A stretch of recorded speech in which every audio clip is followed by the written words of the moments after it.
Assalamualaikum warahmatullahi wabarakatuh. Perkenalkan, nama saya Audi Tiamatan Hussein, saya dari kelas 10 MIPA 6. Di sini saya akan menceritakan teks biografi dari R.A. Kartini.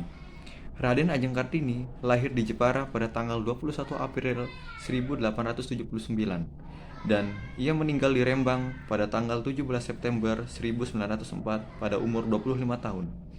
Raden Ajeng Kartini adalah seorang tokoh Jawa dan pahlawan nasional Indonesia. Kartini dikenal sebagai pelopor kebangkitan perempuan pribumi.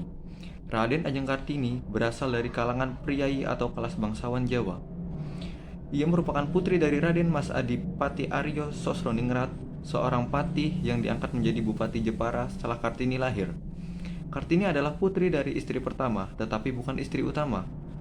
Ibunya bernama M. A. Ngasiri, putri dari Nyai Haji Siti Aminah dan Kiai Haji Madirono, seorang guru agama di Telukawur, Jepara.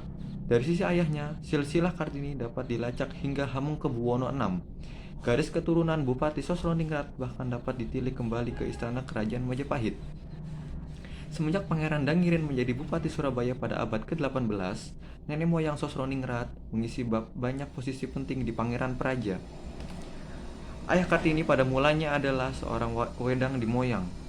Peraturan kolonial waktu itu mengharuskan seorang bupati beristrikan seorang bangsawan karena M. A. Ngasirah bukanlah bangsawan tinggi. Maka ayahnya menikah lagi dengan Raden Ajeng Worjan, keturunan langsung Raja Madura. Setelah perkawinan itu, maka ayah Kartini diangkat menjadi bupati di Jepara menggantikan kedudukan ayah kandung R.A. Worjan, R.A. Jitro Wikromo. Berikut keistimewaan-keistimewaan yang dimiliki oleh R.A. Kartini. Yang pertama ada cerdas dan pintar. Sebagai motivator dan mengerahkan semangat juang pada seluruh wanita di Indonesia, R.A. Kartini memang memiliki tekad kuat dan rajin. Dengan sifat dasar itulah yang membuat ia cerdas dan pintar, bahkan bisa menghasilkan pemikiran-pemikiran yang kritis serta mampu membawa perubahan untuk bangsa Indonesia. Yang kedua ada ramah dan sopan. R.A. Kartini sangat supel dalam bergaul, dihormati banyak orang karena ia sangat ramah dan sopan terhadap orang lain. Bukti bahwa ia ramah, supel, dan sopan, R.A. Kartini memiliki teman wanita Belanda yakni Rosa A.B. Danon dan Estella Stella. Zehan Delart juga mendukung pemikiran-pemikiran yang diungkapkan oleh R.A. Kartini melalui surat-surat yang ditulis Kartini.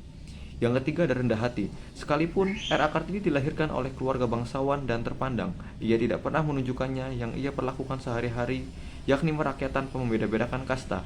Ia selalu rendah hati dan tidak pernah sombong dalam kehidupannya. Yang keempat, patuh dan menghormati orang tua. Bukti bahwa R.A. Kartini mematuhi orang tua saat ayahnya melarang untuk melanjutkan studinya di Batavia ataupun ke negeri Belanda. Kartini pun mematuhi perintahannya, karena orang tuanya pernah mengatakan bahwa anak wanita tidak perlu sekolah tinggi-tinggi. Walau punya pemikiran sendiri, Kartini selalu menghormati pendapat orang tuanya. Ia tidak membangkang atau melakukan tingkah yang mengecewakan orang tuanya seperti mogok makan, kabur dan rumah atau selain sebagainya. Yang kelima, optimis, ambisius, ulet, dan pantang menyerah. Walau banyak hal yang menghalangi cita-citanya, Kartini tetap optimis dan berpikir positif. Ia tidak pernah menyerah dan tetap fokus memperjuangkan hak perempuan untuk bisa memperoleh pendidikan yang sama. Kalau kita punya cita-cita tinggi, kita juga harus berjuang walau beberapa hal menghalangi impian itu. Kartini juga sangat ulet dan pantang menyerah dalam mewujudkan cita-citanya. Ia juga pernah mengatakan kalimat motivasi yakni, kejarlah kesuksesan hingga kamu tak perlu lagi memperkenalkan namamu karena mereka telah mengenalmu. Cukup sekian dari saya. Wassalamualaikum warahmatullahi wabarakatuh.